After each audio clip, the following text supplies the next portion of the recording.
Halo teman-teman semua, kembali lagi dengan saya Fedi Fernando. Dan pada video kali ini kita akan melanjutkan pembahasan materi akuntansi lanjutan, di mana tentang chapter 16 yaitu Partnership Liquidation. Pertama-tama saya seperti biasa akan membahas dulu nih, apa sih pengertian dari likuidasi firma dan bagaimana langkah-langkahnya. Pertama-tama, pengertian likuidasi itu adalah keadaan di mana saat persekutuan atau firma itu berhenti melakukan operasional dan mereka memutuskan untuk membubarkan diri. Ada beberapa langkah atau step-step pada saat kita akan melakukan likuidasi dari firma tersebut. Pertama, teman-teman hitung dulu nih, berapa laba atau rugi bersih yang terjadi sampai pada saat tanggal pembubarannya. Kemudian, yang kedua, aset yang tidak dapat diterima untuk didistribusi dalam bentuk yang ada sekarang, maka akan diubah menjadi uang tunai. Maksud dari step kedua ini adalah, apabila partnership memiliki aset yang sifatnya itu bentuknya selain cash atau non-cash, misalkan kayak mesin, vehicle, building, nah, itu harus dikonversi menjadi uang cash terlebih dahulu. Baru, langkah ketiga, setelah dapat uang cashnya akan kita distribusikan kepada kreditur, baru kemudian kepada partner yang ada di dalam partnership tersebut. Ya. Nah, di slide berikutnya ini menjelaskan mengenai prioritas pembayaran dari partnership. Ya, pada saat partnership tersebut akan melakukan likuidasi. Pertama-tama, partnership itu akan melakukan pelunasan utang kepada pihak luar. Pihak luar di sini dalam artian adalah kreditur.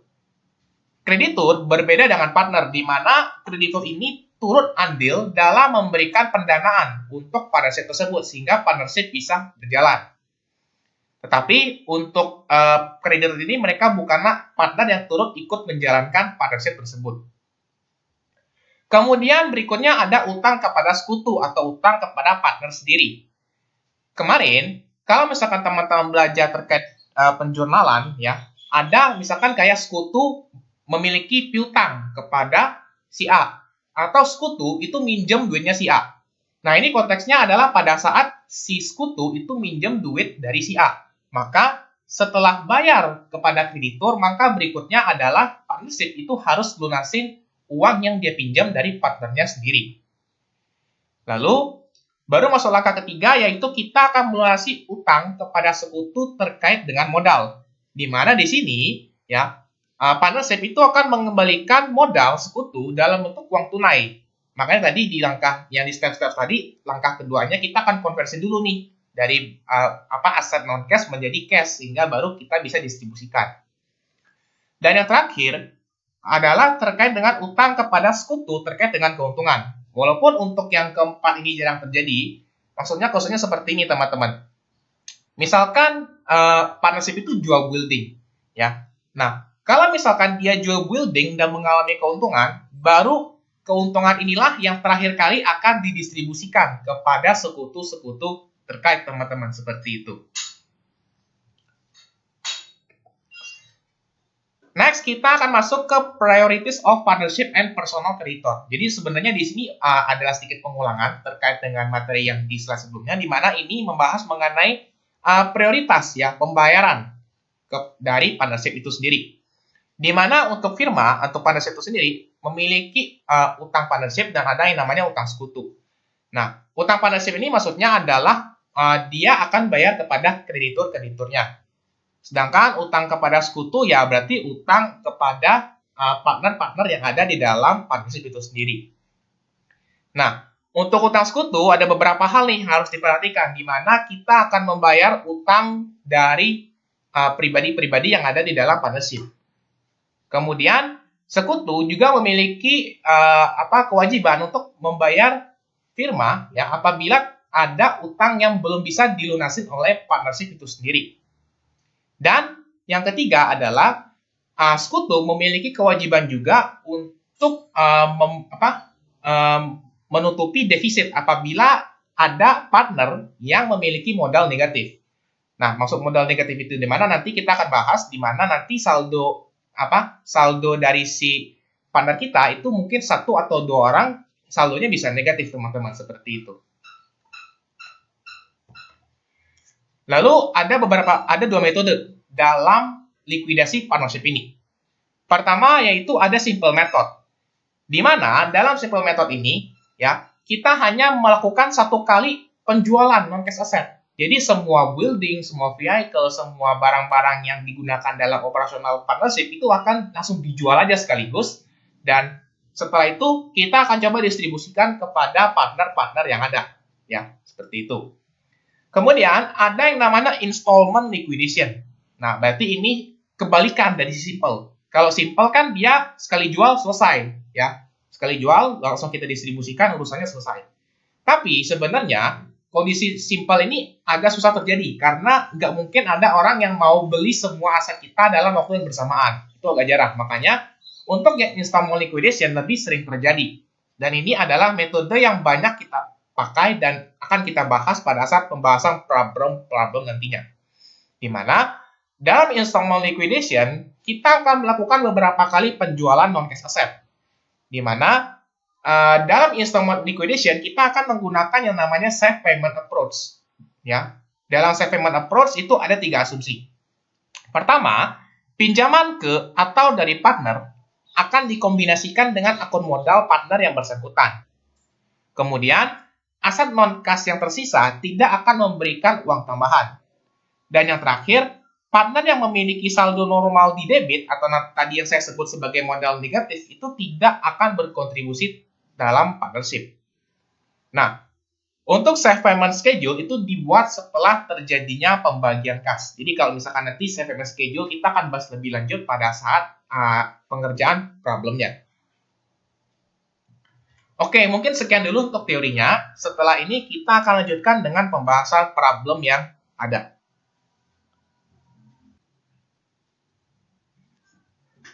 Oke teman-teman, sekarang kita akan masuk ke pembahasan problemnya. Nah, di sini kita akan membahas mengenai problem 4 dan problem 5. Dan pertama-tama kita akan mulai dari problem 4 terlebih dahulu.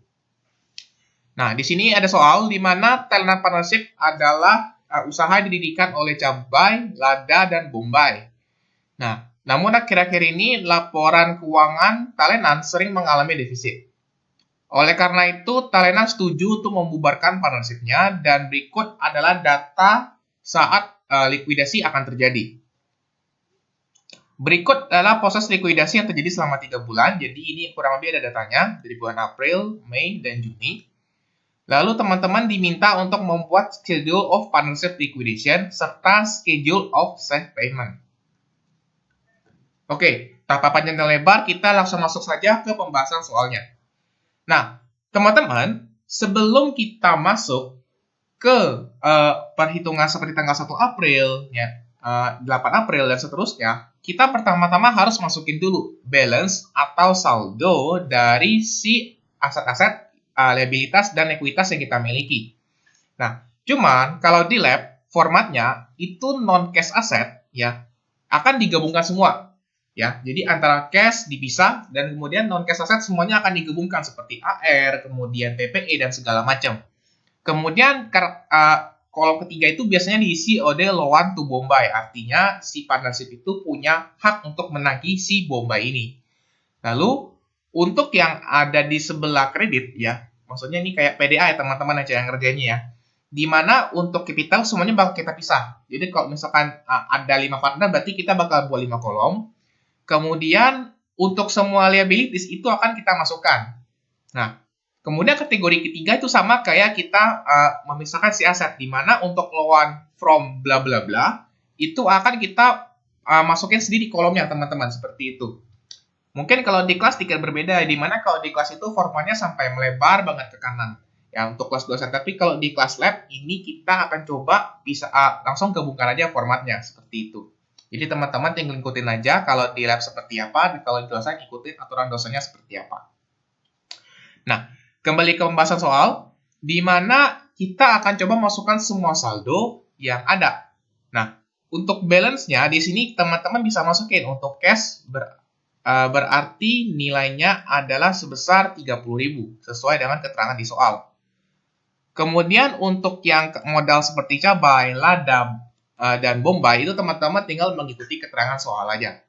Nah, ini kenapa saya buat minus untuk akun-akun yang ada di sisi kredit, supaya nanti pada saat saya mau menghitung untung atau rugi dari transaksi itu ke offset teman-teman, atau saling menutupi satu sama lain. Ya. Tapi kalau misalkan teman-teman di saat ulangan mau misalkan tulis cabai capital itu $100 itu nggak masalah. Ya, intinya teman-teman benar tuh ngitung untung atau ruginya. Seperti itu. Cuman untung atau rugi ini kalau di kelas saya anggapnya lebih ke keterangan aja. Ya, jadi biar saya tahu nih teman-teman itu dapat angkanya nggak goib gitu. Kemudian untuk liabilities-nya berarti kita bakal jumlahin ya. Berarti jumlah dari accounts payable ditambah dengan salaries payable ditambah dengan other payable.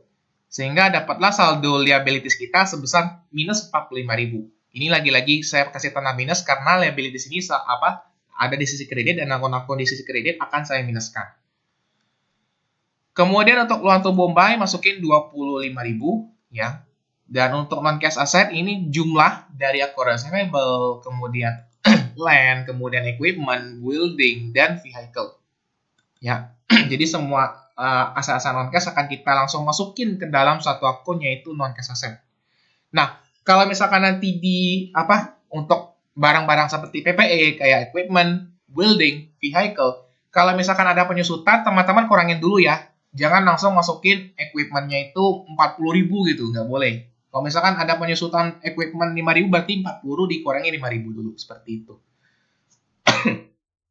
Oke, sekarang kita akan coba langsung masuk ke transaksi tanggal 1 April. Ingat teman-teman ngerjain ini mirip kayak PDA, berarti nanti kalau misalkan ada dampak di sisi debit, maka dia akan ada offset nantinya. Nah, untuk tanggal 1 April, partner Bombay melunasi hutangnya dengan modal yang ia miliki. Nah, pada saat si partner Bombay ini melunasi hutangnya, berarti piutang partnership ke si Bombay ini akan berkurang. Makanya kita kasih keterangan minus 25.000 dan karena kita terima duit, maka nilai cash kita akan bertambah sebesar 25.000.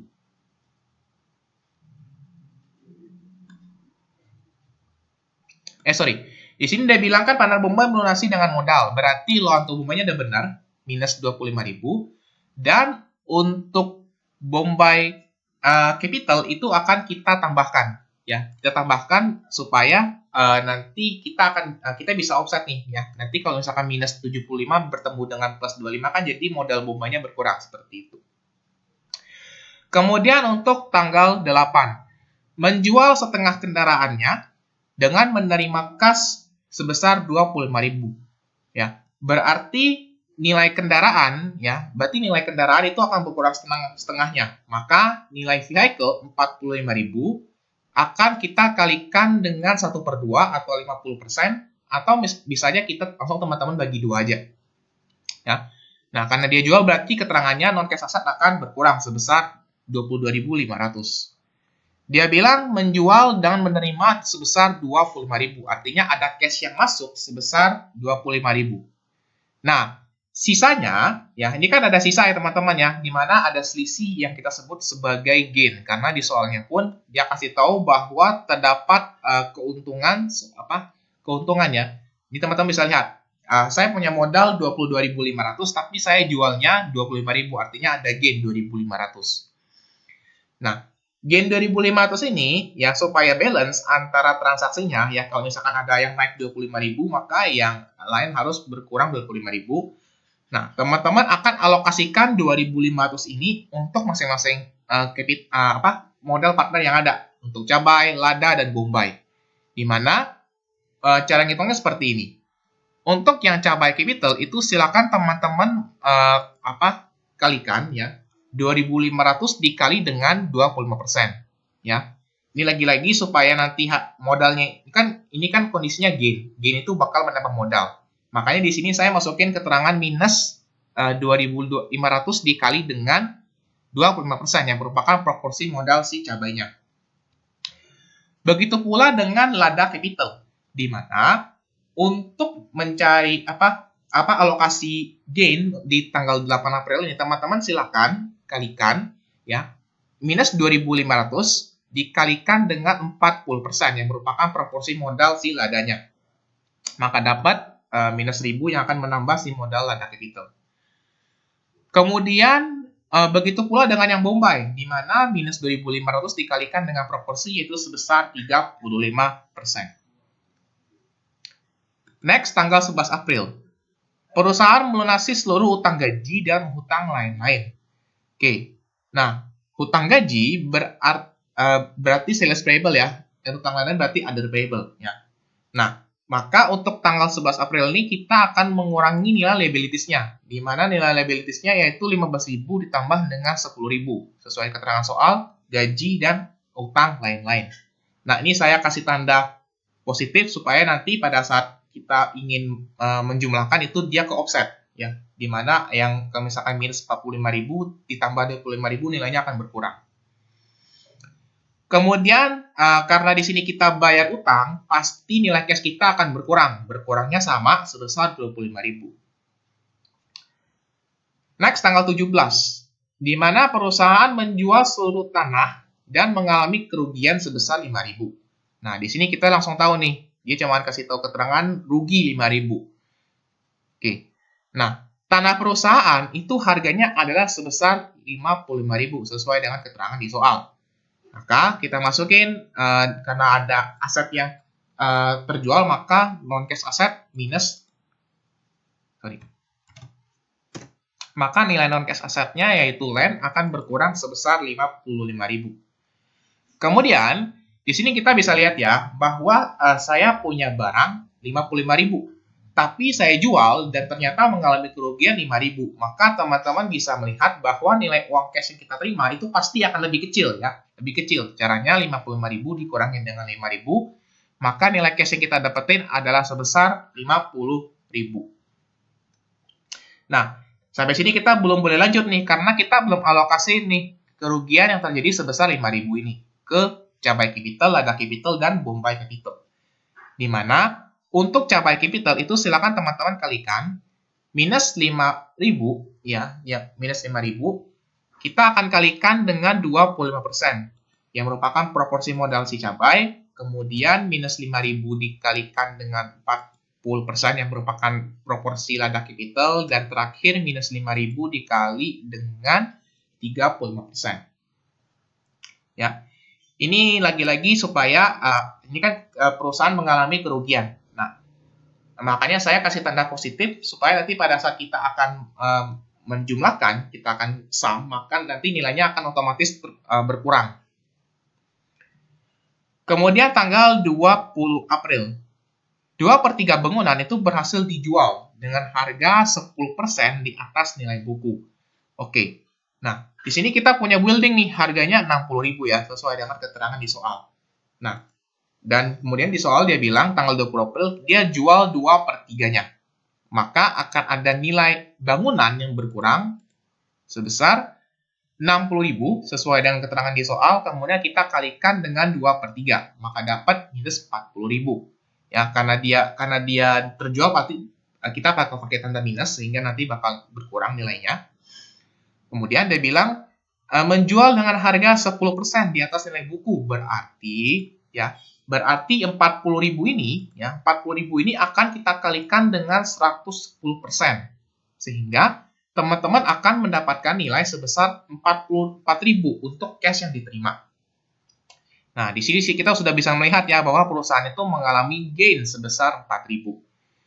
Nah, gain 4.000 ini kemudian lagi-lagi kita alokasikan nih ke masing-masing modal partner yang ada. Di mana karena ini gain berarti nanti akan menambah modalnya, maka kita minusin. Di mana minus 4.000 kita kalikan dengan 25%, kemudian minus 4.000 kita kalikan dengan 40%, dan minus 4.000 kita kalikan dengan 35%.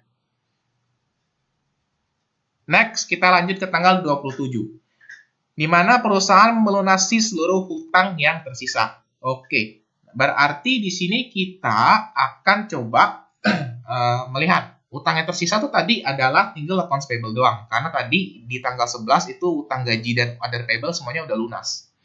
Maka liability sebesar 20.000 itu akan berkurang. Ya, ini supaya ke offset, yang satu minus, yang satu positif. kemudian nilai cashnya akan berkurang juga sebesar 20.000. Nah, inilah kenapa saya minta teman-teman saya ngerjainnya yang di sebelah kredit negatif dan sebelah debit positif. Supaya nanti pada saat teman-teman sum di akhir bulan, tepat sebelum si partnership itu membagikan kas kepada para partnernya, nah saya enak nih ngejumlahinnya nih. Kalau misalkan nanti teman-teman ada salah tanda atau segala macam, nanti untuk yang di sumnya ini bakal ngawur teman-teman, seperti itu. Nah, sekarang kita lanjut untuk transaksi pembagian cash di bulan pertama, di mana partnership itu membagikan kas kepada sekutu dan menyisihkan cadangan sebesar 35.000. Ya, berarti cadangan kas sebesar 35.000 ini akan langsung masuk ke balance, ya. Akan langsung masuk ke balance sebesar 35.000. Dari sini, teman-teman bisa melihat nih, ya. Kita punya uang tuh 104.000, tapi ternyata setelah kita bagi, itu sisanya tinggal 35.000, teman-teman. Artinya, ada sejumlah uang cash yang keluar, yang dapat kita cari dengan cara 104 itu kita kurangin dengan 69.000. Nah, baru nih, kemudian teman-teman akan membuat yang namanya schedule of safe payment. Ya, ini saya perbesar dulu, ya. Nah, untuk membuat schedule of safe payment, kurang lebih formatnya seperti ini, teman-teman, ya. Kurang lebih formatnya seperti ini, seperti yang teman-teman bisa lihat. Berarti balance, allocation of potential loss. Kalau misalkan ada sekutu yang mengalami modal defisit, maka tambah lagi nih, ada allocation to deficit partner. Ya, berarti kalau misalkan teman-teman lihat kunci jawaban saya, berarti nanti untuk yang tanggal bulan April ini ada partner yang mengalami modal defisit, teman-teman. Pertama-tama untuk balance-nya. Balance-nya langsung teman-teman kopas aja nih ya. Teman-teman kopas aja nih keterangannya. Ya. Ada modal cabai, modal lada, dan modal bombay. Ya, ini sebenarnya kalau teman-teman mau masukin minus 375 boleh, teman-teman mau masukin angka yang 1375 juga boleh ya. Jadi mau minus atau positif nggak masalah ya. Kemudian ada yang namanya allocation of potential loss. Nah, untuk allocation of potential loss ini teman-teman lihatnya ya. Ini saya copy dulu. Untuk allocation of potential loss itu teman-teman melihat ya dari nilai cash yang tersisa setelah payment ya. Kemudian ditambah dengan non-cash aset yang tersisa, kemudian dikurangin dengan liabilities yang tersisa. Ya, ini nanti rumus ini akan saya tanyakan lagi pada saat teman-teman join Limit Now, karena biasanya teman-teman itu ceroboh nih untuk menjumlahkan berapa sih jumlah allocation potential loss yang terjadi. Jadi ingat rumusnya adalah nilai cash yang tersisa setelah payment, ya, berarti yang ini, yang 35.000. Kemudian kita tambahkan nilai non-cash aset yang tersisa, ya sebelum kita menjumlahkannya, karena sebenarnya balance-nya bakal sama teman-teman ya, balance-nya bakal sama karena di sini kita fokusnya cuma untuk mengurangi modal partner aja karena terdapat sejumlah pembayaran uang tunai. Kemudian dikurangin dengan liabilities-nya. Nah, maka kalau teman-teman jumlahkan ya, yang ini kan liabilities-nya udah 0 ya. Liabilities-nya sebenarnya bisa aja nih saya tambahin nih. Saya tambahin liabilities-nya. Cuma karena liabilities-nya udah 0 berarti nilainya bakal sama aja. Di mana 35.000 akan kita tambahkan dengan 97.500 yang merupakan nilai non-cash asetnya. Di sini, setelah kita dapat nilai total allocation of potential loss-nya, maka teman-teman akan alokasikan ke masing-masing partner. Cara alokasinya ya teman-teman lihat persentasenya aja nih. Di mana 132.500 kita kalikan dengan 24%, 40%, dan 35% sesuai dengan proporsi modal partnernya. Baru kemudian teman-teman jumlahin nih. Teman-teman jumlahin sehingga kelihatan nih ya bahwa ini kan kita balance-nya negatif ya. Kita balance-nya negatif. Kalau misalkan nanti setelah kita kurangin dengan potensial loss dan hasilnya itu negatif, berarti modalnya masih aman, teman-teman. Nah, yang jadi permasalahan adalah pada saat modal si lada ini, ya ini kan modal lada kan awalnya minus ya, berarti dia masih di sisi kredit ya. Nah, kemudian setelah dialokasikan, ternyata modalnya itu jadi di sisi debit, ya. Yang awalnya tandanya negatif jadi positif, berarti kan tukar tempat ya teman-teman ya. Nah, ini yang jadi permasalahan di mana nilai 2.400 ini akan kita alokasikan ke masing-masing partner. Ya, karena tadi ingat salah satu step dalam mengerjakan partnership liquidation. Apabila si partner itu mengalami defisit modal, maka partner lain akan menutupi itu. Jadi akan coba menutupi sehingga nanti modal si partnernya ini akan jadi nol, ya, paymentnya. Nah, untuk defisit partner ini, teman-teman silakan mengalokasikannya. Caranya kayak perbandingan sederhana aja, di mana untuk cabai, berarti dia akan menanggung, ya. Dia akan menanggung sekitar 25 per 60. Ya, 25 per 70, sorry. Nah, 25 per 70 itu dari mana? 70 itu didapat dari 25% ditambah dengan 35%. 60 ya teman-teman ya, 60%. Ya, di mana 2.400 kita akan kalikan dengan proporsinya, yaitu 25%. Kemudian dibagi dengan 25% ditambah dengan 35%. Atau bisa aja kalau misalkan teman-teman mau pakai langsung, saya mau pakai angka kok, berarti langsung aja dikali 25 dibagi 25 ditambah 35. Atau boleh aja langsung dibagi dengan 60. Maka untuk si cabai nilainya adalah sebesar 1.000. Dan untuk si Bombay, berarti sebenarnya teman-teman bisa langsung kurangin aja ya. 2.400 dikurang 1.000 maka 1.400. Atau 2.400 dikalikan dengan 35 dibagi dengan 60. Itu sama aja, intinya pakai perbandingan teman-teman. Nah, maka nilai si partner ini sekarang bisa kita tutup dengan minus 2.400. Lalu untuk payment kepada partnernya kita tinggal jumlahin aja sehingga dapat payment tuh cabainya 66.250 dan untuk Bombaynya 2.750. Oke.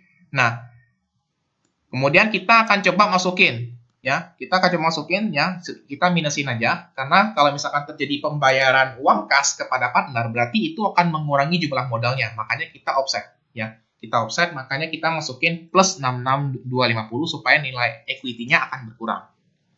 Nah, ini tinggal teman-teman sama aja nih ya, tinggal teman-teman jumlahin aja nih. Sehingga dapat untuk yang non cash asset 97.500, untuk yang modalnya adalah sebesar sekian. Ini adalah salah satu karakteristik dari partnership liquidation, di mana kita akan coba setiap bulannya itu akan coba mengurangi sejumlah uang kas untuk melakukan pembayaran kepada partner kita. Seperti itu. Kita kembali lagi ke transaksi biasa. Sekarang kita masuk ke transaksi pada bulan Mei, di mana perusahaan menjual bangunan yang tersisa. Ya. Nah, tadi teman-teman harus notice nih, tadi ada transaksi jual bangunannya di tanggal 20 April, di mana yang dijual itu 2/3-nya. Maka sisanya adalah 1/3. Untuk perhitungannya, maka di building ini adalah 60.000 akan kita kalikan dengan 1/3. Jangan lupa diminusin karena ini adalah non cash asset, di mana pada saat non cash asset itu keluar akan kita kasih tanda minus supaya nanti ke offset pada saat kita ngesamnya. Nah, dia bilang dan menjual 1/3 bangunan ya. Ini kan bangunan tersisa berarti 1/3 dan menerima kerugian 4.000. Maka langsung kita masukin aja minus 4.000. Nah, logikanya gini. Saya punya barang 20.000. Kemudian saya jual dan ternyata saya mengalami saya jual nilainya 4.000 lebih kecil. Maka nilai cash yang saya terima itu adalah sebesar 16.000 teman-teman. Caranya 20.000 dikurangin dengan 4.000. Sebenarnya cara sederhana seperti itu.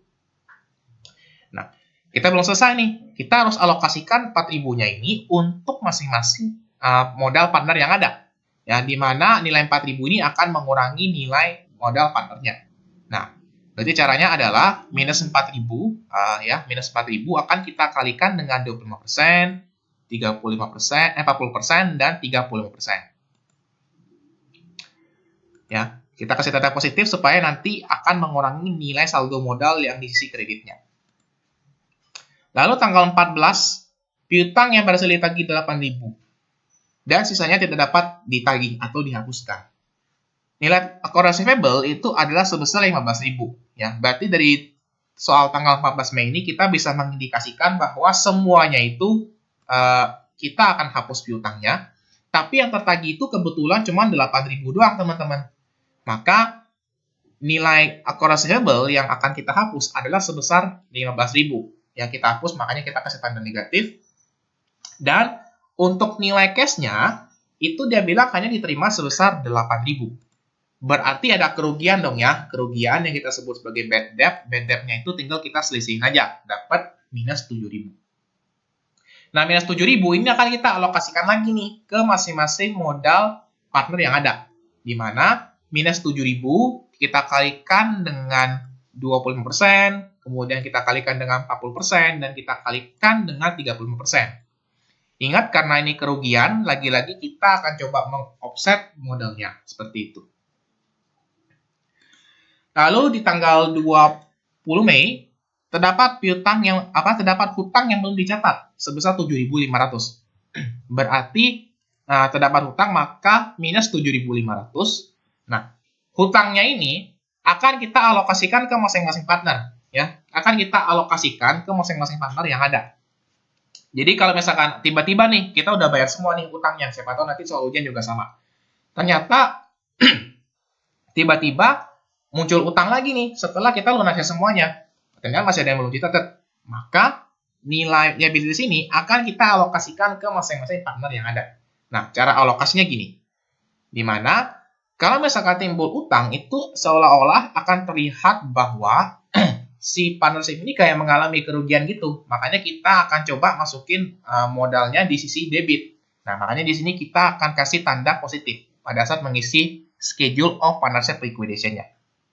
Nah, untuk menghitungnya gimana? Untuk menghitungnya berarti seperti biasa, ya, 7.500 akan kita kalikan dengan masing-masing proporsi modal yang ada di partnership-nya. Kita kalikan 20%, kita kalikan 40%, dan kita kalikan 35%. Itu. Ini kalau transaksi misalkan tiba-tiba muncul liabilitas mati, berarti kita mengindikasikan seolah-olah itu terjadi loss, ya, seperti itu. Kemudian tanggal 23, peralatan sebesar 10.000 dijual seharga 13.000. Berarti ya, ini gampang ya. Berarti peralatan 10.000 berarti minus 10.000. Nah, dijual seharga 13.000. Berarti ini gain karena kita punya barang ceban atau 10.000 tapi kita jualnya lebih mahal. Ya, berarti 30.000. 3.000 gainnya. Nah, gain 3.000 ini akan coba kita alokasikan. Berarti seperti biasa, minus 3.000 kita kalikan 25%, dikalikan dengan 40%, dan dikalikan dengan 35% sesuai dengan proporsi kepemilikannya. Kemudian tanggal 28 Mei, membayar seluruh utang yang tersisa. Tadi utang yang tersisa itu cuma yang 7.500 ini ya. Cuma 7.500 dari transaksi tanggal 20 Mei. Karena di atasnya itu udah kosong semua. Maka, di sini kita akan masukin 7.500 kenapa positif supaya ke offset nanti saldonya. Kemudian nilai cash kita akan berkurang berarti minus 7.500. Nah, sekarang kita akan coba sum lagi. Sumnya seperti biasa dari atas ke bawah. Makanya tadi saya masukin tandanya itu ada yang positif, ada yang negatif supaya ke offset nilainya. Sehingga dapat saldo untuk cashnya sekian sampai Bombay capitalnya sekian. Lagi-lagi kita akan mencoba menghitung schedule of safe payment, di mana di tanggal 29 Mei, perusahaan membagikan kas kepada sekutu dengan mengeluarkan sebesar 54.500. Nah, ini modelnya beda lagi. Di mana tadi kalau di tanggal April, dia langsung kasih tahu nih berapa cadangan kasnya. Tapi sekarang yang dikasih tahu adalah berapa duit yang dia keluarin untuk bayar partnership-nya. Berarti kita masukin untuk bayar partnership sebesar 54.500. Dan saldonya sebenarnya kita langsung bisa hitung dengan kita selisihkan. Kenapa? Karena nanti saldo inilah yang bakal kita pakai untuk menghitung allocation of potential loss-nya. Nah, saya perbesar lagi. Sekarang teman-teman akan mencoba membuat safe payment untuk bulan Mei. Di mana untuk balance-nya seperti biasa teman-teman tinggal masukin aja tuh ya. Masukin dari modal partner yang ada. 30.000, 44.400, dan 42.350. Nah, untuk allocation of potential loss berarti sama ya caranya ya, di mana nilai cash yang tersisa kita tambahkan dengan non-cash asset yang tersisa, kemudian kita kurangin dengan liabilities. Lagi-lagi karena liabilitiesnya itu nggak ada, ya, maka teman-teman langsung masukin aja nih, ya, sehingga dapat nilai liabilities nilai potensial loss-nya adalah 62.500. Lalu 62.500 lagi-lagi kita alokasikan sesuai persentase modalnya. Di mana 62.500 kita kalikan dengan 25%, kita kalikan dengan 40%, dan kita kalikan dengan 35%. Maka dapat payment to partnernya adalah sekian, tinggal kita selisihin aja. Nah, karena di sini ini kan minus ini berarti saldo modalnya masih dikredit. Sedangkan payment to partnernya itu kebetulan nilainya itu masih di kredit semua. Jadi semuanya masih minus nih. Berarti aman ya, tidak perlu membuat allocation to deficit. Beda tadi kalau kayak April, di mana salah satu modal partner tiba-tiba modalnya di debit tuh. Makanya kita akan coba alokasikan. Seperti itu. Angkanya tinggal diambil aja. Ya, tinggal kita mensin, karena kalau misalkan kita bayar, kita melakukan pembayaran, berarti modal partnernya akan berkurang. Ya, makanya saya kasih tanda positif di sini. Kemudian tinggal disam aja dari non-cash asset sampai ke Bombay Capital, sehingga dapat saldonya adalah sekian. Next, kita akan coba lanjut ke transaksi tanggal 15 Juni, sorry. Tanggal 15 Juni, kendaraan yang tersisa tidak laku terjual, sehingga langsung dibuang saja.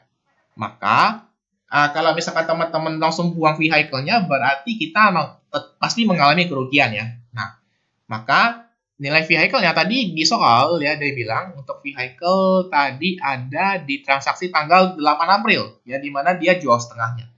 Nah, berarti setengahnya lagi nggak ada lagi ya kendaraannya. Kendaraan nggak ada lagi, maka setengah akan kita kalikan dengan 45.000,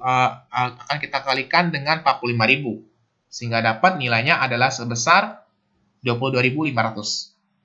Kemudian untuk nilai 22.500 ini, karena kan dia bilang langsung dibuang ya, berarti tidak ada cash yang masuk dan segala macamnya. Maka langsung kita alokasikan aja nih ya.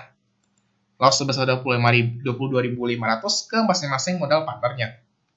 Di mana minus 22.500 kita kalikan dengan 25%, dikalikan dengan 40%, dan dikalikan dengan 30%. Lalu tanggal 28 Juni, menjual seluruh non-cash asset yang ada dan menerima kas sebesar 24.000. Berarti ada kas yang masuk sebesar 24.000. Dan untuk nilai non-cash asetnya adalah teman-teman jumlahin nih ya. Teman-teman tinggal selisihin aja antara saldo non-cash aset di awal bulan Juni, kemudian diakumulasikan sampai ke tanggal 28 Juni ini. Mungkin teman-teman bingung ya maksud saya ya, tapi sederhananya gini. Nah, ini kan kita punya saldo non-cash asset 52.500. Ya, ini berarti udah saldo ya, udah saldo per tanggal 1 Juni ya, per tanggal 1 Juni. Sekarang kita kan di tanggal 28 Juni dan kita ingin hapus nih semuanya nih ya. Makanya untuk melihat saldo non-cash asset terkini per 28 Juni, teman-teman langsung masukin semua transaksi-transaksi yang terjadi sebelumnya. Di mana transaksi yang terjadi sebelumnya tuh kebetulan cuma tanggal 15 Juni aja. Dan di tanggal 15 Juni itu ada pembuangan vehicle ya, berarti ada minus 22.500. Makanya tinggal teman-teman selisihin aja nih 52.500 dikurang 22.500, itu cara gampangnya ya, itu cara gampangnya. Sebenarnya kalau cara panjang teman-teman tulis lagi nih berapa cross flow yang tersisa, berapa line yang tersisa, berapa equipment yang tersisa. Tapi kalau cara cepatnya teman-teman tinggal lihat saldo, kemudian diakumulasikan dengan transaksi pada bulan berjalan, sehingga nanti untuk dapat nilai non-cash asset per tanggal 28 Juni itu gampang, teman-teman, seperti itu. Nah, kita punya aset 30.000, tapi ternyata kita terimanya cuma 24.000, berarti kita mengalami kerugian sebesar 6.000, teman-teman.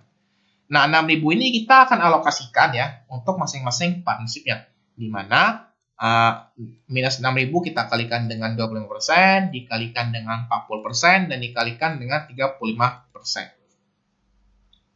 Nah, lalu tanggal 30 Juni membagikan semua sisa kas kepada sekutu. Berarti tinggal kita sama aja untuk mencari balance sebelum kita bagi ke sekutunya, yaitu sebesar sekian. Kita sama aja, berarti untuk cashnya 34.000, non-cash asset kosong, loan to Bombay kosong, dan liabilities-nya udah kosong.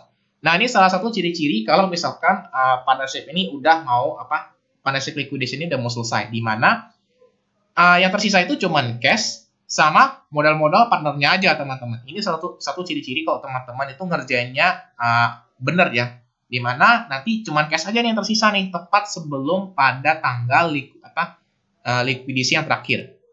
Ya. Nah, berarti kalau teman-teman sudah melihat seperti cash aset kosong, low one to bla bla bla kosong, liabilities kosong, dan low one from bla bla bla udah kosong, maka ini teman-teman ada kemungkinan benar ngerjainnya selama nggak ceroboh tadi pada saat masukin tanda plus sama negatifnya. Kemudian tanggal 30 Juni ya, membagikan semua sisa kas kepada sekutu. Berarti ya ini sebenarnya tinggal kita masukin aja ya. Karena sebenarnya kalau teman-teman totalin ya, ini salah satu cara buat ngecek juga. Kalau teman-teman totalin modal cabai, modal lada, dan modal bombay itu harus sama dengan 34.000. Berarti kalau misalkan modal lada, cabai, dan bombaynya sama dengan 34.000, berarti sebenarnya teman-teman tinggal offset aja nih. Ya, berarti minus 34.000 plus 8.500 plus 13.600 dan plus 11.900. Maka balance-nya pasti akan 0. Karena sebenarnya tujuan akhir dari partnership liquidation ini semua aset dan semua saldo, entah itu modal, kas, dan sebagainya, itu akan 0, teman-teman. Seperti itu. Oke, problem 4 selesai. Sekarang kita akan langsung lanjut ke problem 5. Oke. Nah, untuk problem 5 ya. Nah, untuk problem 5 di sini langsung dikasih daftar statement of financial position pas tanggal likuidasi terjadi. Di sini teman-teman kelompokin dulu ya. Kalau saya kelompokin dulu ya. Jadi saya tahu nih mana yang current asset, mana yang istilahnya itu fixed asset, dan mana yang current liabilities, dan mana long term-nya. Ini semuanya saya kelompokin. Ya. Nah, lanjut. DL Partnership merupakan perusahaan menjual berbagai macam alat tulis dan karena pandemi mengalami kebangkrutan. Ya. Nah, mereka akan melakukan likuidasi selama 3 bulan. Pertama-tama seperti biasa kita masukin dulu nih balance-nya. Kayak tadi kita ngerjain problem 4. Di mana balance-nya itu untuk cash sama ya, 510 juta. Nah, untuk non-cash asset ini yang sedikit panjang. Kenapa? Karena di sini dikasih lengkap ya neraca saldonya. Ingat, seperti yang saya bilang tadi di problem 4, kalau misalkan kalian ingin masukin nilai non-cash asetnya, ini teman-teman harus ya, lihat dulu nih, kalau misalkan ada kayak PPE seperti machine, equipment, building, kemudian vehicle, itu teman-teman harus offset dulu nilainya. Ya, jadi kita catat di non-cash asset ini sebesar book value-nya aja, teman-teman. Nggak usah teman-teman masukin jangan cuma dimasukin nilai mesin 50 juta, itu nggak boleh, karena di sini yang kita masukin di non cash asset sebenarnya itu adalah nilai book value-nya ya. Nah, ini nanti bakal saya tanyakan di Meet Now untuk terkait perhitungan non cash assetnya. Nah, untuk non cash asset yang bagian ini itu teman-teman silakan jumlahin dari account receivable, kemudian supplies, lalu land, kemudian book value dari mesin, berarti book value-nya dikurangin ya, mesin dengan akum DPR-nya, kemudian book value dari equipment, book value dari building, dan book value dari vehicle-nya. Ya, itu teman-teman tinggal jumlahin aja. Maka teman-teman akan dapat nilai sebesar 1,322 M. Kemudian untuk liabilities teman-teman jumlahin ya, baik yang current sama long term-nya. Yang current-nya itu ada accounts payable 1,03 M, kemudian sales payable 75 juta, dan bank loan 100 juta. Itu teman-teman tinggal jumlahin aja. Saya kasih tanda negatif seperti kayak di problem 4 tadi, karena ini saldo normalnya di kredit. Nah, kemudian ada loan from Amir ya. Aimer ya harusnya. Loan from Aimer. Artinya partnership ini minjem duit nih dari si Aimer ya. Partnership pinjam duit dari si Aimer. Maka kita masukin keterangannya sebagai utang ya kepada si Aimer sebenarnya. Itu bahasa kasarnya aja. Kemudian Aimer Capital kita masukin semuanya ya, seperti biasa. Kemudian di sini kita akan coba, ini saya perkecil dulu. Mulai transaksinya ya teman-teman ya. Oke. Nah, untuk transaksinya pertama-tama kita mulai di tanggal 4 Januari dulu. Untuk 4 Januari perusahaan mengeluarkan kas untuk melunasi utangnya kepada Aimer. Nah, berarti untuk utang kepada Aimer-nya itu berkurang sebesar 20 juta dan cash-nya itu berkurang sebesar 20 juta. Next tanggal 7 Januari. kendaraan berhasil terjual dengan harga 25% lebih tinggi daripada nilai bukunya. Ya. Oke, kita balik lagi ke trial balance-nya. Trial balance ke SOFP-nya. Di mana kendaraan itu nilainya adalah sebesar 100 juta. Nah, dan akumulasi depresiasi adalah sebesar 40 juta. Berarti book value, ya, book value dari si vehicle ini berarti 100 kita kurangin dengan 40 juta. Maka nilai book value-nya 60 juta nih, ya. 60 juta kita menesin karena si vehicle-nya kita jual. Kemudian dia bilang harganya 25% lebih tinggi dari nilai bukunya. Berarti 60 juta kita akan kalikan dengan 125%. Dapat nilai 75 juta nih. Nah, untuk untung atau ruginya sebenarnya teman-teman bisa melihat ya, bahwa kita punya barang 60 juta tapi kita jual 75, maka selisihnya 15 juta. 15 juta akan kita alokasikan untuk Aimer, Minami, dan Reona sesuai dengan proporsi modalnya, ya, yaitu 60%, 30%, dan 10%. Oke. Nah, di sini untuk modalnya ya.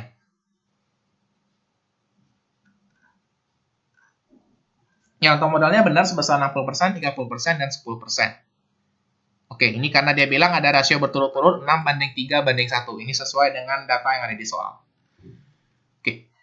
Next, kita akan coba alokasikan 15 juta ke masing-masing modal partnernya. Berarti minus 15 juta, kita kalikan dengan 60%, 30%, dan 10%. Next, kita akan lanjutin ke transaksi berikutnya. Di mana transaksi berikutnya itu tanggal 15 Januari, yaitu melunasi setengah dari utang gaji kepada karyawan. Nah, nilai utang gajinya yaitu sebesar 75 juta, berarti 75 juta kita akan bagi dengan 2. Lalu, akan ada nilai cash yang berkurang sebesar 37.500. Ya, saya minusin karena ini akan mengurangi nilai cashnya nanti. Lalu tanggal 25 terjadi kerusakan pada mesin sehingga perusahaan memutuskan untuk membuangnya. Oke, mesin ya, itu tadi nilainya adalah sebesar 50 juta dengan akumulasi depresiasi 25 juta. Berarti book value-nya kita kurangin sebesar 25 juta. Oke. Nah, 25 juta. Nah, 25 juta ini akan teman-teman hapus seutuhnya. Ya. Dan karena dia bilang dibuang, berarti nggak ada nilai cash yang masuk ya teman-temannya. Berarti 25 juta ini pure kerugian yang dialami perusahaan. Di mana 25 jutanya akan kita alokasikan ke masing-masing modal partner yang ada. Berarti minus 25 juta dikali 60%, dikali 30%, dan dikali 10%. Oke. Nah, berarti step berikutnya adalah kita akan coba melakukan pembayaran uang kas di akhir bulan ya, karena di sini keterangannya langsung membagikan uang kas kepada sekutu. Nah, di sini kita akan coba jumahin dulu ya balance-nya sebelum kita melakukan payment kepada partner. Kemudian untuk yang tanggal 31-nya di sini dia bilang membagikan kas dengan mengeluarkan uang kas ya, dengan mengeluarkan uang kas besar 150 juta. Berarti nilainya udah fix ya, langsung masukin 150 juta. Nah, kemudian kita dapat balance-nya itu cara tinggal kita selisihin aja. 527.500 dikurang 150. Kemudian untuk yang langkah berikutnya adalah kita akan membuat schedule of safe payment-nya. Untuk schedule of safe payment, formatnya seperti biasa, balance, allocation of potential loss, sama payment to partnernya. Ya.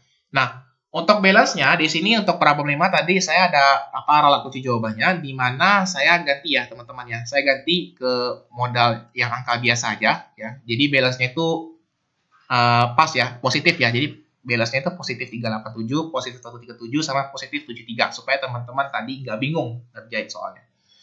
Nah, kemudian untuk allocation of potential loss-nya, ya, itu teman-teman seperti bisa lihat dari nilai cash yang tersisa setelah payment, ditambah dengan non-cash aset yang tersisa, ditambah dengan dikurangin dengan liabilities yang tersisa, teman-teman. Ya. Nah, maka teman-teman akan dapetin nilai sebesar 447 juta. Dapatnya dari mana? Dapatnya dari 337.500 ditambah dengan 127 kemudian dikurangin dengan 1,1675 M, ya. Karena rumusnya seperti yang saya tulis di sini, nilai cash yang tersisa setelah payment ditambah dengan non-cash asset dikurang dengan liabilities. Nah, nilai 447 ini akan teman-teman alokasikan, ya. Cara alokasikannya gampang seperti yang di soal sebelumnya, di mana minus 447 itu akan teman-teman kalikan dengan 60%, kemudian 30%, dan 10%. Maka kita selisihkan, sehingga kita dapat bahwa payment to partner-nya nilainya adalah sekian, ya. Dan nilai yang 188.800 ini akan kita masukin ke sini. Nah, baru kemudian bisa kita sum nih semuanya nih, bisa kita jumlahin nih, sehingga kita dapat saldo modal, saldo non-cash asset, sampai saldo reona capital setelah terjadi payment kepada partner. Nah, ini agak sedikit beda aku jawabannya dengan yang tadi. Tadi kan semuanya kan saya balik tandanya ya. Sekarang saya untuk yang save payment-nya saya tandanya biasa-biasa aja. Kalau misalkan dia modal, dia positif ya. Kalau misalkan ada loss, dia negatif. Supaya terserah ya, kalau di ulangan saya nggak permasalahin, teman-teman mau minusin liabilities-nya, mau dikasih positif untuk liabilities-nya itu nggak masalah. Selama angka yang ada di schedule ini semuanya benar teman-teman ya, semuanya benar. Ini karena saya ngerjain di Excel ya, kenapa saya minusnya tadi seperti di awal, supaya nanti bisa ke offset pada saat saya menghitung untung atau rugi dan pada saat saya menghitung balance-nya teman-teman, seperti itu. Oke. Nah, kemudian kita masuk ke transaksi berikutnya, yaitu tanggal 5 Februari. Tanggal 5 Februari, terdapat pelanggan yang melunasi piutangnya, sehingga sisa piutang usaha yang dimiliki perusahaan itu tersisa 25%. Oke, nah, perusahaan itu punya core receivable. Nilai core receivable-nya adalah sebesar 150 juta. Nah, dia bilang dilunasin, dan sehingga nanti yang tersisa itu 25%. Artinya yang dilunasin oleh pelanggan itu adalah 75% teman-teman ya, sisanya.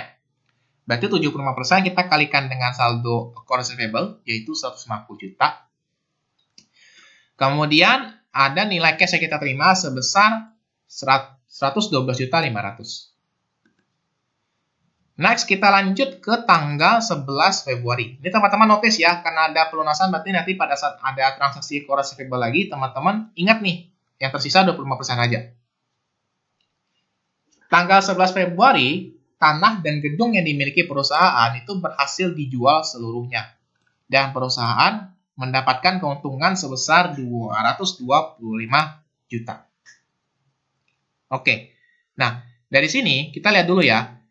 Dia jual tanah dan bangunan sehingga dapat keuntungan 225. Berarti kita langsung masukin di sini ada gain sebesar 225. Nah, untuk nilai tanah dan bangunan itu caranya gini. Ya, nilai tanah yaitu sebesar 750 juta sesuai dengan keterangan di SOFP-nya. Kita tambahin dengan book value dari si building-nya. Ya, di mana 400 juta kita kurangin dengan 125 juta sehingga dapat book value of building-nya 275. Nah, sekarang kita punya apa? Kita punya barang harganya 1.025 juta. Dan kita untung nih, kita untung 225 juta dari penjualannya tanah sama bangunan ini. Berarti untuk nilai cash yang kita terima itu tinggal kita tambahin aja sebenarnya teman-teman. Ya, berarti 1.025 juta kita tambahin dengan 225 juta. Nah, nilai 225 ini lagi-lagi teman-teman alokasikan nih ya. Di mana 225 minus 225 dikali 60%, dikali 30%, dan dikali dengan 10%. Kemudian untuk 17 Februari, perusahaan berhasil menjual setengah dari perlengkapan yang dimiliki dengan harga 5 juta. Nah, perusahaan punya surplus itu 12 juta. Ya, dia jual setengah, berarti ada nilai yang berkurang sebesar 6 juta. Dapatnya dari 12 juta dibagi 2. Tapi dia bilang perusahaan itu hanya dapat duitnya. Kan dia bilang dimiliki dengan harga ya, berarti dia dapat duitnya hanya sebesar 5 juta. Maka kita akan terima nilai cash sebesar 5 juta, berarti ada loss ya. Ada loss sebesar 1 juta. Nah, loss sebesar 1 juta itu akan kita alokasikan, di mana minus 1 juta kita kalikan dengan 60%, dikalikan dengan 30%, dikalikan dengan 10%. Ya, seperti biasa, kalau misalkan ngerjain schedule ini, kalau misalkan ada untung atau rugi, pasti kita alokasikan ke modal semua partnernya. Kemudian 20 Februari, perusahaan melunasi seluruh utang bank yang dimiliki. Perusahaan tadi punya bank loan sebesar 100 juta, berarti ada keterangan bank loan, yaitu minus 100 juta, atau sini saya positifkan supaya nanti ke offset nilainya. Kemudian nilai cashnya juga berkurang, minus 100 juta. Kita lanjut ke transaksi berikutnya, tanggal 24 Februari. Peralatan berhasil dilelang, dan perusahaan menerima kas sebesar 55 juta atas transaksi tersebut. Oke, jadi di sini kita cuma tahu nilai nilai jual peralatan itu adalah 55 juta. Untuk nilai peralatannya sendiri, ya, di sini peralatan belum ada keterangan, berarti cuma di sini aja. Peralatannya adalah 75 juta, kita akan kurangin dengan akumulasi depresiasinya, sehingga kita dapat nilai book value-nya itu adalah sebesar 50 juta. Ya. Nilai book value-nya didapat dari 75 dikurang dengan 25. Nah, sekarang kita punya barang nih. Kita punya barang, harganya itu 50 juta. Kemudian kita jual 55, berarti ada gain sebesar 5 juta. Gain sebesar 5 juta ini akan kita alokasikan, di mana untuk yang Emer itu 60%, kemudian untuk yang Minami itu 30%, dan untuk Riona itu 10%. Next, kita lanjut ke transaksi tanggal 28 Februari, yaitu payment yang kedua. Di mana pertama-tama kita sum dulu semuanya, sehingga dapat balance sebelum paymentnya. Kemudian untuk yang cash, kita lihat nih, membagikan kas kepada sekutu dan menyisakan cadangan kas sebesar 1,2 M. Maka di sini kita langsung masukin nih, ya, ada cadangan kas sebesar 1,2 M. Nah, untuk mencari berapa nilai yang dibayarnya, berarti teman-teman tinggal selisihin aja ya. Berarti 1,7 dikurangin dengan 1,2 M. Dapat nilainya adalah sebesar 500 juta untuk pembayaran cashnya. Next, kita akan coba membuat schedule of safe payment-nya. Di mana rumusnya masih sama ya. Kalau misalkan kita ingin menghitung berapa allocation of potential loss-nya, maka kita akan jumlahin antara nilai cash yang tersisa setelah payment ditambah dengan non-cash asset yang tersisa ditambah dengan liabilities. Ya. Nah, di sini kita akan masukin balance-nya dari masing-masing partner. Ya. Di sini saya pakai tanda positif lagi supaya nanti teman-teman enak lihatnya untuk allocation of potential loss-nya.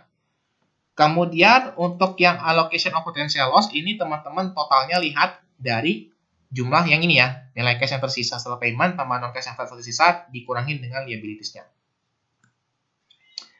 Nah, kemudian teman-teman akan coba alokasikan. Gimana untuk mengalokasikannya? Berarti minus 176 dikali dengan 60%, dikali dengan 30%, dan dikali dengan 10% sesuai dengan proporsinya. Maka di sini teman-teman bisa lihat nih, ya, teman-teman tinggal selesaiin aja sehingga kita bisa lihat bahwa saldo modalnya itu, ya, ini nggak ada yang negatif teman-teman, nggak ada yang negatif atau nggak ada yang defisit. Makanya kita nggak perlu membuat alokasi yang defisit karena nggak ada. Nah, berarti untuk nilai 300 juta, 150 juta, dan 50 juta ini langsung teman-teman masukin sebagai pengurang dari modalnya pada saat terjadi payment di tanggal 28 Februari. Setelah itu baru teman-teman tinggal sum aja. Sehingga dapat saldo untuk dari non-cash asset sampai ke Riona Capital. Next, tanggal 1 Maret.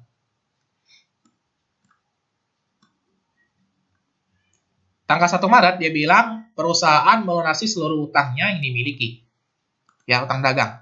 Nah, maka ada nilai liabilities yang berkurang. Nilainya adalah sebesar 1 miliar 30 juta sesuai dengan keterangan yang ada di SOFP-nya. Dan ada nilai cash yang berkurang juga. Nilainya adalah sebesar 1 miliar 30 juta. Karena kan dia bayar pakai duit cash ya teman-teman ya. Lalu tanggal 7 Maret.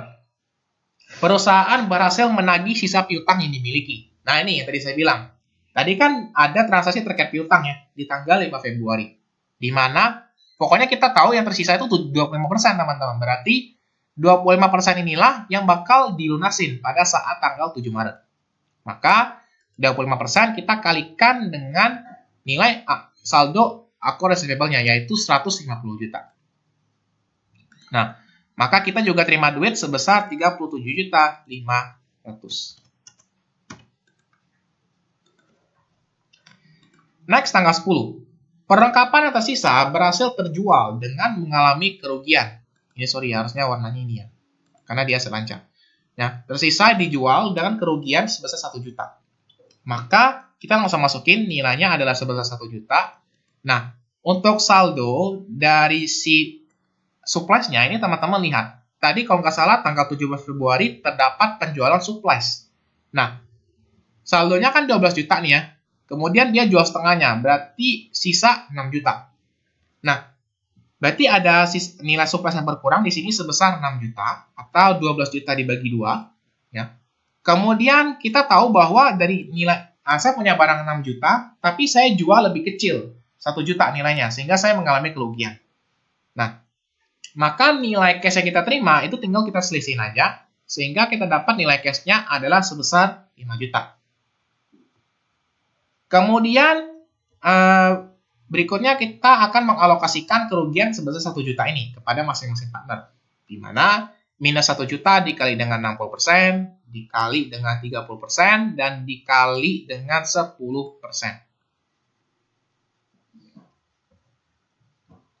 Next, kita masuk ke tanggal 20 Maret, di mana perusahaan melunasi seluruh utang gaji yang tersisa.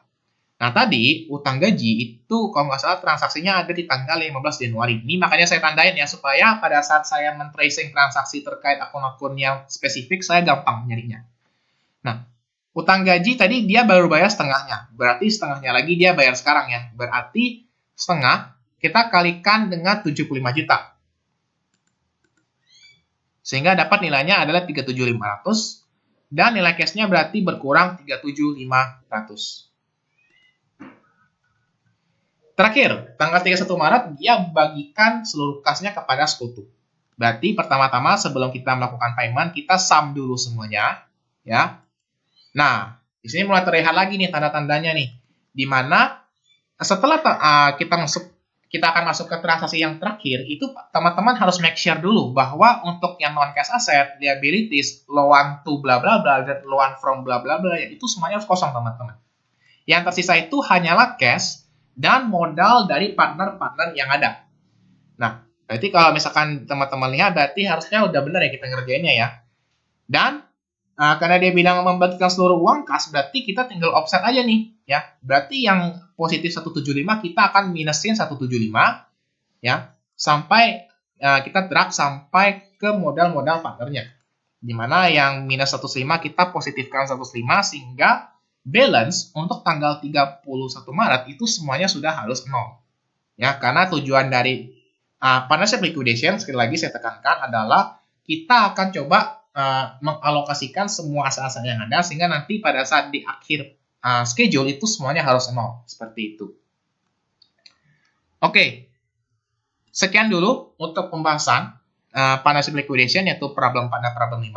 Ya. Perbedaannya sebenarnya simpel aja, ya saya simpulin bahwa untuk yang problem 4, tadi liabilities-nya itu udah 0 teman-teman. Jadi pada saat ngitung schedule of sale payment, itu teman-teman, kalau mau nambahin liabilities nggak masalah, kalau ditambah pun juga nggak apa-apa, karena nilainya 0. Ya. Dan untuk di problem 5 itu tadi kebetulan belum ada teman-teman ya, masih ada nilai liabilities yang tersisa. Sehingga untuk mencari di allocation of potential loss-nya itu agak sedikit ribet, gimana? Ini sudah saya tambahkan keterangannya. Kemudian perbedaannya dengan problem 4, tadi di problem 4 ada partner yang mengalami defisit. Ya, ternyata setelah dialokasikan kerugian ternyata ada defisit nih. Nah, beda dengan problem 5, di mana problem 5 itu kebetulan nggak ada partner yang mengalami modal yang defisit teman-teman, seperti itu. Ya, ini cuma buat contoh lengkapnya aja supaya teman-teman paham. Kalau misalkan ada yang defisit gimana, kalau misalkan ada liabilities yang tersisa gimana, teman-teman, seperti itu. Oke, makasih bagi teman-teman yang sudah menyimak video saya dengan baik dari awal sampai akhir. Apabila tadi selama saya menjelaskan ada kesalahan atau ada kata-kata yang berlepotan atau ada hal-hal yang berkenan, saya minta maaf. Kita akan ketemu lagi di video selanjutnya tentang materi yang berbeda. Sekian dan bye-bye.